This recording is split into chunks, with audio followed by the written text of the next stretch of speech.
할렐루야. 해 뜨는 데부터 해 지는 데까지 우리 하나님이 찬양받으시기를 바랍니다. 새로운 시간을 우리가 부여받아서 새로운 시간을 살고 있는 중인데요. 새로운 시간이라고 하는 것은 새로운 기회라는 뜻이기도 합니다. 이 기회를 어떻게 살아나갈 것인가 하는 것은 전적으로 우리에게 달려있다는 생각이 듭니다. 하나님이 주신 이 기회를 아름다운 것으로 채울 수 있는 새해가 되기를 바랍니다. 오늘 창세기를 보는 첫 시간인데 창세기는 참 많은 내용들이 들어 있습니다. 그 중에서 어떤 것을 굳이 추려서 이야기를 할까 하는 것이 참 고민이 됩니다만은 오늘 몇 가지 앞부분에 있는 내용들 좀 살펴보려고 합니다. 우리가 같이 기도하겠습니다. 하나님 감사합니다. 날씨가 춥고 세상은 어지럽고 그리고 건강이 부족한 가운데 새해를 시작했지만 우리에게 새로운 기회를 허락해 주신 하나님은 우리를 향하신 귀중한 뜻을 가지고 계실 줄 믿습니다. 하나님의 뜻이 무엇인지 분별하면서 하루하루를 살아가기 원합니다.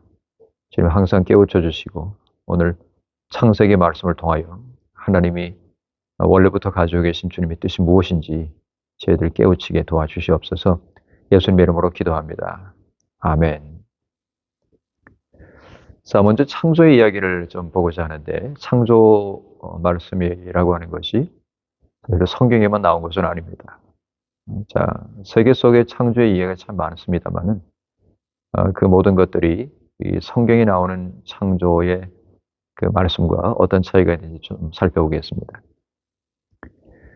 우주의 기원, 우리가 눈에 보이고 또 보이지 않는 것들이 도대체 어디서부터 시작이 됐을까, 비롯됐을까라고 하는 그런 궁금증을 인류는 가지고 있어 왔습니다. 내 사람이 어떻게 시작되었고 또 특별히 사람이 어떤 그 존재이고 하는 것이 철학의 주제이기도 하면서 또 과학의 궁금증이기도 하죠. 이 모든 것들을 생각해보는 여러 가지 문화와 또 사상들이 있었는데 그리고 성경에 기록되기 훨씬 이전인 기원전 4000년경에 고대 문명의 하나라고 할 수 있는 메소포타미아 문명, 티그리스와 유프라테스 강의 하구 지역이죠. 티그리스는 히데겔이라고 성경의 1장에는 나옵니다. 근데 히데겔이라고 하는 것과 티그리스라고 하는 것은 하나는 히브리어요, 또 하나는 그 그리스 말을 따름이지 같은 이름인 거죠. 이 고대 메소포타미아 문명이 꽃을 피운 곳이 있었는데 이것은 강하구에 만이 있었는데 이게 만을 따라서 이렇게 초승달 모양이 되기 때문에 비옥한 초승달 지역이라고 별명으로 불리기도 했습니다. 자, 이 지역을 포함해서 고대 서남아시아 지역, 터키라든지 이란, 이라크, 그 다음에 서쪽에 그 애굽 문명이 있었던 그 나일강이 있는 그 이집트 문명, 여기에는 이미 창조에 대한 신화가 퍼져 있었습니다. 그것이 유명한 고대 바벨론의 창조 신화입니다. 바벨론 문명은 굉장히 오래되었습니다.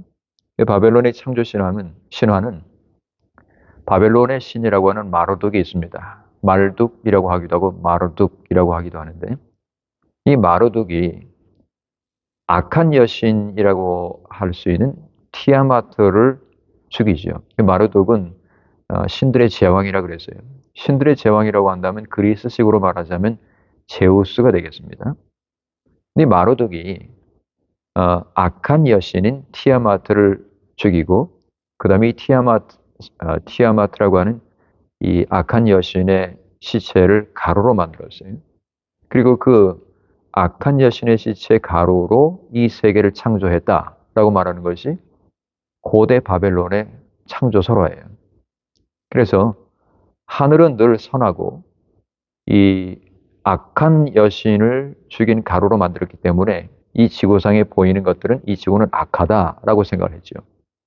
그래서 하늘은 선하고 지구는 악하다는 이원론을 펼쳤습니다. 그리고 이 신화가 그 당시에 세계를 지배하고 있었던 겁니다.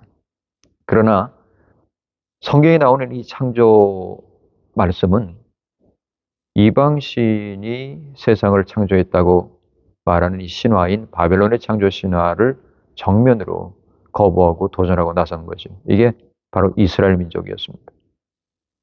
사실 이스라엘 민족은 처음부터 하나님을 섬기던 민족은 아니었습니다. 우리 성경에 여러분 아시다시피 아브라함과 그의 아버지인 데라라고 하는 사람은 물론 셈족 계열이었지만은 이방신을 만들고 우상을 깎아 만들던 사람이었단 말이죠.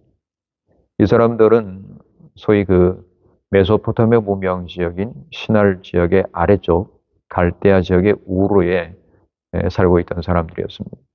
근데 어떤 이유에서인지 모르지만 확실하게 그 기원을 우리가 기록 속에서 찾을 수는 없지만 셈족의 데라를 통해서 하나님 아버지께서 무엇인가를 계획하신 것을 이제 시작을 하시죠. 그 데라가 자기가 낳은 그 아들인 아브람 그리고 그 하란, 그다음에 하란의 그 아들 레민 롯 있지요. 그 사람들을 이제 이사를 시켜가지고서는 다른 곳으로 이주를 하게 하시는데 이 하란이라고 하는 사람이 사람 이름이기도 하지만 지명 이름으로 또 나오지요. 그래서 하란에 이 사람들이 거주를 하게 됩니다. 하란에 거주하던 데라와 그의 아들 그리고 조카인 롯의 모든 가정이 사실은 뭐 결혼을 해가지고 이미 아이를 낳지 못하지만 사례도 있었고 근데 그러는 중에 데라가 나이가 들어서 이제 하란 땅에서 돌아가시게 됩니다. 이렇게 죽었을 때 이사를 더 가지 않고 여기서 거주를 하게 되죠. 여기서 거주하면서 또 많은 재물들도 불어나게 되고 짐승도 많아지고 은금이 증식되고 이런 일이 있습니다.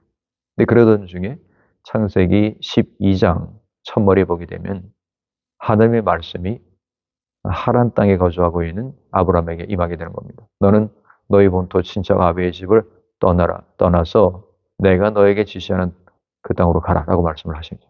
그 말씀을 따라서 이제 일어나게 되는 것입니다. 결국은 하나님 말씀을 나중에는 따르고 하나님 말씀에 순종해서 이주를 하는 이민자의 삶을 살아가지만 원래 이 사람들이 살았던 곳은 바로 이 고대 바벨로니아의 창조 신화가 있던 바로 그 고장, 그 다음에 마르둑 신 같은 이런 신들을 깎아서 만들던 우상을 만들던 사람이었단 말이에요. 그런데 하나님을 만난 아브라함이 그리고 500년 뒤에 애굽의 노예 생활로부터 해방을 시켜주시고 출애굽을 하게 해주신 그 하나님을 만난 이스라엘 백성들이 이제는 나중에 하나님을 고백하는 그런 역사를 기록하게 되는 것입니다.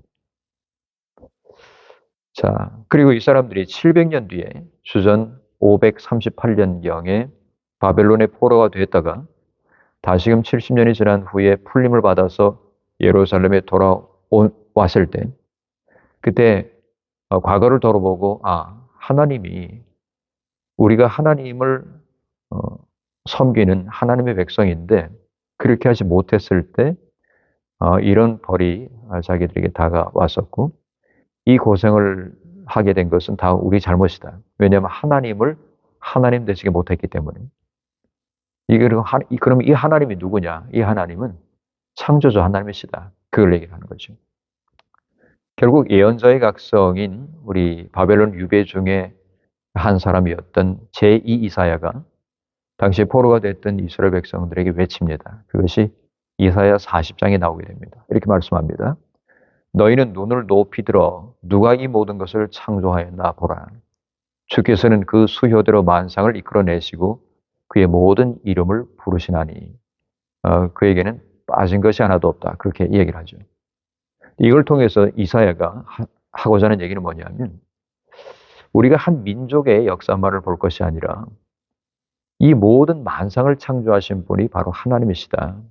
그 하나님과 관계를 맺고 하나님의 백성이 된 것이 우리들인데 근데 하나님을 하나님으로 모시지 못하고 이방신을 섬기고 우상 숭배를 했더니 하나님이 우리를 이방의 볼모로 잡혀가게 하셨다. 그리고 다시금 회복되게 하셨다. 그러니 우리는 하나님을 바르게 예배하는 관계를 다시금 정립해야 된다라고 말하고 있는 것입니다. 자, 그러면은 창조에 대해서 우리는 전 이해를 우리가 했고요. 창세기 1장과 2장에 나오는 몇 가지 용어에 대해서 살펴봤으면 좋겠습니다. 왜냐하면 이것이 하나님을 믿고 또 하나님의 그 창조를 받은 우리들이 어떤 존재들인지를 알 수 있는 어떤 열쇠 같은 역할을 할 수 있기 때문입니다. 첫 번째로 태초에 하나님이 천지를 창조하시니라라고 창세기 1장 1절, 즉 성경의 제일 첫 부분은 얘기를 했단 말이에요. 근데 여기서 말씀하는 이 하나님이라는 표현은 구약 성경에만 한 32번 정도가 나오고 구약 성경 전체로 따지자면은 한 2,500번 이상이 나오는 바로 엘로힘이라는 표현입니다. 사실 엘로힘에서 로힘은 뒤에 붙은 것이고 엘리압이 나오는데 이 엘이라고 하는 것은 가나안 지역에서 아주 고대 가나안 지역에서 이 사람들이 우상은 아니지만은 하나님이라는 개념으로 가지고 있던 단어였어요. 근데 엘로힘이라고 하는 것은 사실은 단수가 아니고 복수입니다. 이 신들이라는 표현입니다. 태초에 하나님이 천지를 창조하시니라 라고 했을 때 마틴 루터가 이 엘로힘이라고 하는 것을 복수로 여기면서 여기서 삼위일체 아버지와 아들과 성령님이 함께 삼위일체 하나님으로서 세상을 창조하신 것이다 라고 해석을 하죠. 정말로 맞는 표현입니다. 왜냐하면 나중에 11장을 가게 되면은 그 신할 땅에 이 사람들이 거기 동쪽으로 이제 그 아라라산에서 이주를 해서 머무르면서 우리가 흩어짐을 면하자라고 하면서 바벨탑을 쌓죠. 네. 네, 거기에서도 하나님에 대한 표현이 나오기는 합니다만은 사실 우리 하나님이 우리가 내려가서 이 사람들이 뭘 하는지 우리가 보자라고 이제 얘기를 하죠. 거기서 우리라는 표현이 나오는데 이것도 사실은 복수가 아니겠습니까? 자, 성경 속에 나오는 하나님에 대한 다른 표현은 바로 야훼라고 하는 것입니다. 사실 야훼라고 읽어지지는 않아요. 히브리 말로 야훼라는 표현은 없습니다. 왜냐하면 이것이 그 영어식으로 우리가 표현하면 좀 그런데 사실 히브리어 성경은요. 모음이 있지 않고 자음만 되어 있습니다. 근데 히브리어를 아는 사람들은 그것이 어떤 소리가 모음이 돼가지고 나오는지 그 사람들은 읽을 수가 있어요. 근데 모국어로 하지 않는 사람들은 히브리 말을 읽을 수가 없습니다. 왜냐하면 그 모음 소리가 어떻게 나는지 거기 표시가 안 돼 있기 때문에 자음만으로 표시가 되어 있습니다. 자, 그래서 비블리아 헤브라이카 스투트가르텐지아 27판이 있는데 저희가 그 한국에서 신학교 다닐 때 그 히브리어 성경을 가지고서 원문으로 이제 배웠었는데요. 예, 독일에서 성서 그 공유해서 만든 원래는 히브리 말이 그렇게 돼 있지 않지만 히브리어 원문은 히브리어에다가 우리 그 읽는 사람들 외국인들이 읽을 수 있도록 모음 표시를 한 것이 있습니다. 그거를 표시가 되어 있는 것을 읽을 때 외국인들이 이제 히브리어 성경을 그 말 그대로 읽을 수가 있죠. 자, 아무튼 여기서 나오는 것이 야훼라고 읽히지는 않아요. 근데 야훼라고 왜 했냐면은 자음으로 되어 있는 것에다가 이걸 읽기 위해서 표시를 모음을 첨가를 해가지고 야훼라고 우리가 읽는 거예요. 여호와도 마찬가지입니다. 우리 한국말로 여호와인 것이지 영어로는 제호바 이렇게 되어 있죠 또. 그리고 뭐 공동번역 같은 데는 야훼라고 표현이 되어 있고요. 그래서 여호와의 증인들이 하나님의 이름은 여호와이라고 해야만 된다라고 얘기하는 정말로 어처구니 없는 일입니다. 하나님 이름 그렇게 불리지 않아요. 원문으로 따지면. 자, 그러면 야훼라고 하는 것은 왜 우리가 야훼라고 읽고 있느냐? 사실 그 자음으로 써 있는 그것이 아도나이라고 읽게 됩니다. 사실은. 이 히브리 사람들은 아도나이라고 읽어요. 아도나이는 하나님의 이름은 아니에요. 근데 아도나이는 하나님의 이름이 지극히 거룩하기 때문에 부정한 사람의 입으로 담을 수가 없다고 사람들은 생각했습니다. 그래서 굳이 하나님에 대해서 읽을 때는 이렇게 읽는 거죠. 태초에 하나님이 하나님이라 안 하고 태초에 천지를 창조하시니라라고 뭐 서기관이나 랍비가 이렇게 읽으면은 듣고 있는 사람들은 그 사람이 지금 랍비가 그걸 입으로 발음은 안 했는데 하나님이라고 하는 것이 들어있는 것은 아는 거예요, 그냥. 근데 그런 식으로 했습니다. 그러다 보니까 하나님의 이름이 너무 거룩하기 때문에 다른 식으로 표현을 해야 되겠다라고 싶어서, 표현한 것이 뭐냐면, 나의 주님이라고 한 거예요. 그래서 요즘 영어 성경을 보게 되면은, The Lord라고 나옵니다. The Lord. 여호와는 나의 목자신이라고 했을 때, 우리 한글로는 여호와는 이라고 나오지만, 영어 성경 뭐라 그럽니까? The Lord is my shepherd. 이렇게 얘기하잖아요. 주님은 나의 목자신. 이런 식으로 하는 거죠. 자, 이해가 되시죠? 그래서 나의 주님이라고 하는 것이 바로 아도나이입니다. 아도나이. 따라서 구약 성경 속에 나오는 하나님에 대한 호칭의 대부분은 야훼라고 우리 한국말로 얘기하는 바로 아도나이, 히브리 말로는 아도나이, 나의 주님이라고 표현된 것하고, 그 다음에는 창세기부터 거의 한 2500번 정도 구약 성경에 나오는 엘로힘이 되겠습니다. 자, 그 다음에 1장 4절을 보시면은 하나님이 창조하신 이후에 보시기에 좋았다라는 표현이 나옵니다. 여기 보시기에 좋았다라는 표현은 아주 그 감정적인 표현으로 되어 있습니다만은, 하나님이 보실 때 좋았다라고 하는 것은 이것이 아름답고 선하다는 뜻입니다. 즉, 선하신 하나님이 창조하신 것은 악을 창조하신 것이 아니라 선하신 창조를 일컫는다는 거죠. 즉, 하나님의 선하신 창조를 이 구절을 통해서 우리는 알 수가 있는 겁니다. 자, 그러면은 악이 왜 들어오고 죄가 들어왔느냐? 선하신 창조에 대해서 제대로 하나님이 만드신 대로 순종하고 살지 않았을 때, 그때 선이 부재하게 되고 선이 부족해졌을 때, 그때 선이 부족한 것을 가지고 악이라고 말한다라고 일컬을 수가 있는 거죠. 그 다음에 11절입니다. 하나님이 만드셨을 때 각기 종류대로 만드셨다라고 나옵니다. 여기서 종이라고 하는 그 개념이 나오게 되는데요.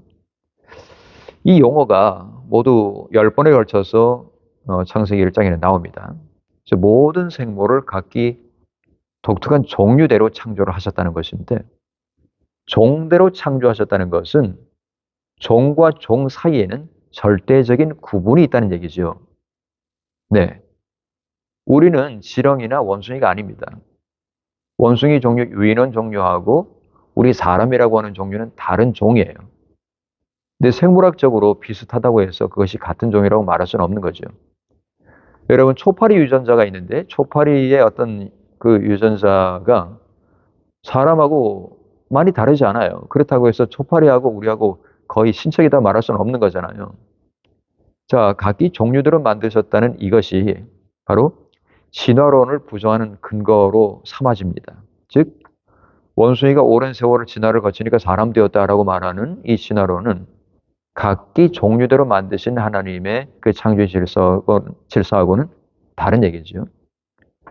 자, 그 다음에 26절을 보시게 되면 우리의 형상을 따라 우리의 모양대로 우리가 사람을 만들고 라고 하는 구절이 나옵니다. 자, 여기서 형상이라고 말을 하는데, 이 구약 성경의 히브리 말로 형상이라고 하는 것은 보통 어떤 신들의 모양을 따라 가지고 신상을 만드는 것을 가지고 형상이라고 나옵니다. 중동 세계에서 왕의 형상 같은 것들을 곳곳에 세워서 거기가 이 왕이 통치하는 영역이다, 이걸 보여주기도 했어요. 그렇지만 창조의 신앙은 하나님의 형상을 하나님이 인간에게 위임하신 통치권으로 사용합니다. 즉, 우리를 하나님의 형상대로 만드셨다는 것은 이 세상을 돌보고 다스리는데 어떤 만물의 영상 같은 피조물로서 우리 사람을 독특하게 창조하셨다는 거죠. 그 사람의 모양을 보면은 하나님의 어떤 신적인, 영적인 어떤 무엇인가가 얼핏 보인다는 거죠. 참 신기한 일입니다. 이걸 가지고 하나님의 형상을 따라 만들었다고 말할 수 있겠습니다.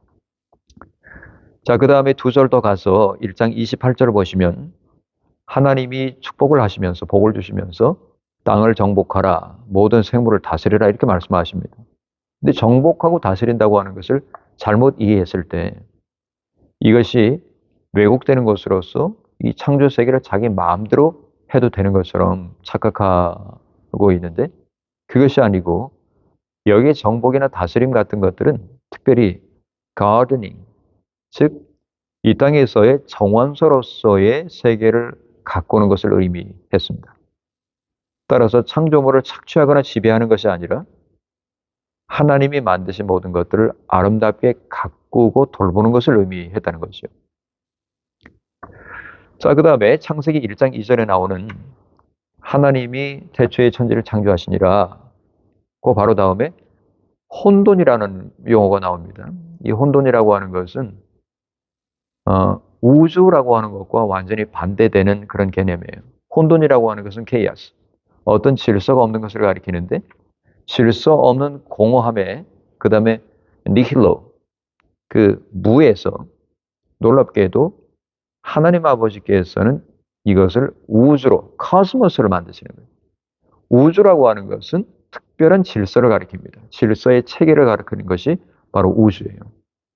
즉 혼돈과 우주라고 하는 것은 하나님의 창조에 완전히 부합하는 개념입니다. 그러니까 하나님의 창조는 우주가 없는 곳에 우주를 만드신 거죠. 카스모스가 없는 곳에 카스모스를 만든 거예요. 이걸 가지고 creation out of nothing, 니힐로라고 합니다. 니히라고 하는 것은 뭐 우리 독일어로도 이제 말할 수가 있겠지만 이것은 아무것도 없다는 뜻이거든요. 근데 아무것도 없는 재료가 없는 곳에서 뭔가를 만들었다라고 얘기하기 쉽지만 사실은 혼돈이 있는 곳에서 하나님은 코스모스, 우주를 만드셨다라는 것입니다.